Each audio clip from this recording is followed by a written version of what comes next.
नमः ॐ विष्णुपादाय कृष्णप्रेष्ठाय भूतले श्रीमदे भक्तिवेदान्त स्वामिन् इति नामिने।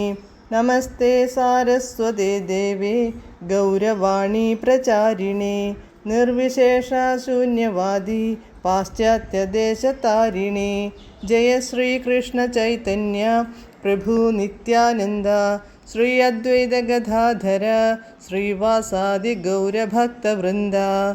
हरे कृष्ण कृष्ण कृष्ण हरे हरे, हरे राम राम राम हरे हरे। हरे कृष्ण कृष्ण कृष्ण हरे हरे, हरे राम राम राम हरे हरे। हरे कृष्ण कृष्ण कृष्ण हरे हरे, हरे राम राम हरे हरे. പരമദിവ്യോത്തമ പുരുഷനായ ശ്രീകൃഷ്ണ ഭഗവാന്റെ കഥകളാണ് ശ്രീകൃഷ്ണ എന്ന പുസ്തകത്തിലൂടെ പറയുന്നത്. ഓം നമോ ഭഗവതേ വാസുദേവായ, ഓം നമോ ഭഗവതേ വാസുദേവായ, ഓം നമോ ഭഗവതേ വാസുദേവായ. നാരായണം നമസ്കൃത്യ നരം ചൈവ നരോത്തമം ദേവീം സരസ്വതീം വ്യാസം തതോ ജയമുദീരയേത്. നഷ്ടപ്രായേഷു ഭദ്രേഷു നിത്യം ഭാഗവത സേവയാ ഭഗവത്യുത്തമശ്ലോകേ ഭക്തിർഭവതി നഷ്ടികി. അധ്യായം 55, പേജ് നമ്പർ 534. ജാംബവാൻ തുടർന്നു. ഭൗതിക മൂലകങ്ങളെ സംയോജിപ്പിക്കുന്ന കാലം എന്ന ഘടകവും അങ്ങയുടെ പ്രതിനിധിയാണ്. എല്ലാ വിധത്തിലുള്ള സൃഷ്ടി, സ്ഥിതി, ആത്യന്തികമായ സംഹാരം എന്നിവയ്ക്കാധാരമായി വർത്തിക്കുന്ന പരമമായ കാലം എന്ന ഘടകം അങ്ങുതന്നെയാണ്. ഭൗതിക മൂലകങ്ങളും കാലം എന്ന ഘടകവും മാത്രമല്ല, സൃഷ്ടിക്കുള്ള ഘടകവസ്തുക്കളും അങ്ങയുടെ അവിഭാജ്യ ഘടകങ്ങൾ തന്നെ. അതിനാൽ ജീവാത്മാവ് ഒരു സ്വതന്ത്രനായ സൃഷ്ടാവല്ല. ശരിയായ വീക്ഷണത്തോടെ എല്ലാ ഘടകങ്ങളെക്കുറിച്ചും പഠിക്കുന്നവനു എല്ലാറ്റിൻ്റെയും പരമമായ നിയന്താവും അധീശനും അവിടുന്നാണെന്നു കാണാൻ കഴിയും. പ്രിയപ്പെട്ട ഭഗവാനെ, അതിനാൽ ശ്രീരാമചന്ദ്രനായി ഞാൻ ആരാധിക്കുന്ന പരമദിവ്യോത്തമ പുരുഷൻ തന്നെയാണു അവിടുന്നെന്ന് എനിക്ക് മനസ്സിലാകുന്നു. എൻ്റെ ഭഗവാൻ രാമചന്ദ്രന് സമുദ്രത്തിൽ ഒരു ചിറ കെട്ടേണ്ടിയിരുന്നു. ഭഗവാന്റെ ഒറ്റ നോട്ടം കൊണ്ടു ആ സമുദ്രം എങ്ങനെ ഇളകിമറിഞ്ഞു എന്നതു ഞാൻ നേരിൽ കണ്ടതാണ്. സമുദ്രമാകെ പ്രക്ഷുബ്ധമായപ്പോൾ അതിലെ തിമിംഗലം, മുതല തുടങ്ങിയ ജലജീവികൾ ഒന്നടങ്കം അസ്വസ്ഥരായി. ഒറ്റയടിക്കു സമുദ്രത്തിലെ ഏറ്റവും വലിയ ജലജീവിയെപ്പോലും വിഴുങ്ങാൻ കഴിവുള്ളതാണു തിമിംഗലം. ഇങ്ങനെ ലങ്കയിൽ, ഇന്നത്തെ ശ്രീലങ്കയെന്നു കരുതപ്പെടുന്നു, എത്താനായി ശ്രീരാമചന്ദ്രനു വഴി നൽകാൻ സമുദ്രം നിർബന്ധിതമായി. സമുദ്രത്തിൽ കെട്ടിയ ചിറയെക്കുറിച്ചു ഇന്നും എല്ലാവർക്കും അറിവുള്ളതാണ്.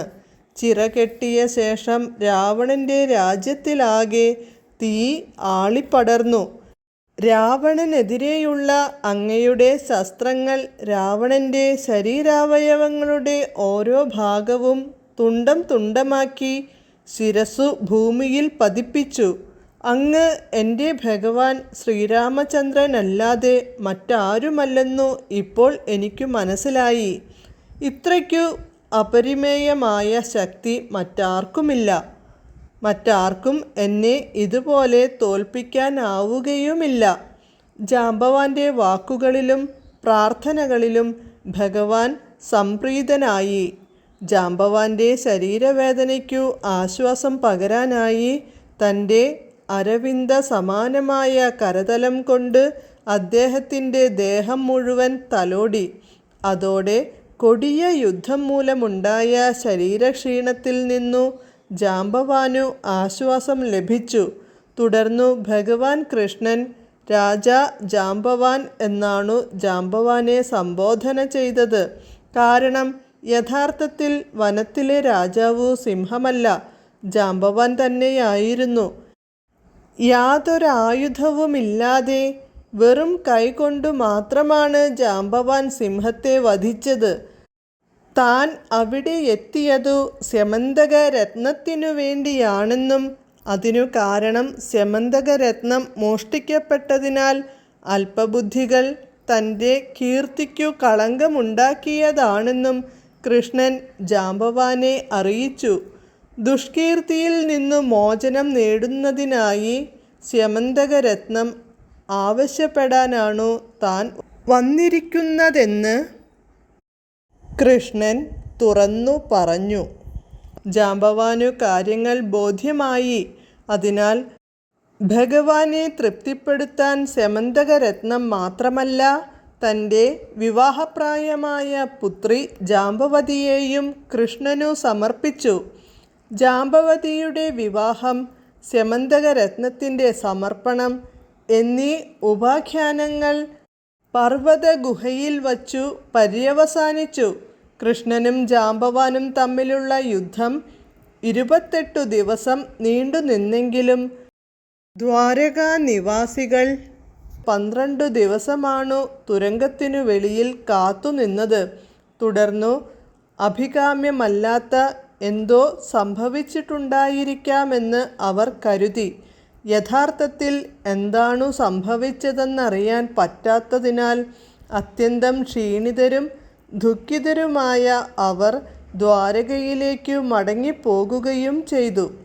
ഹരേ കൃഷ്ണ.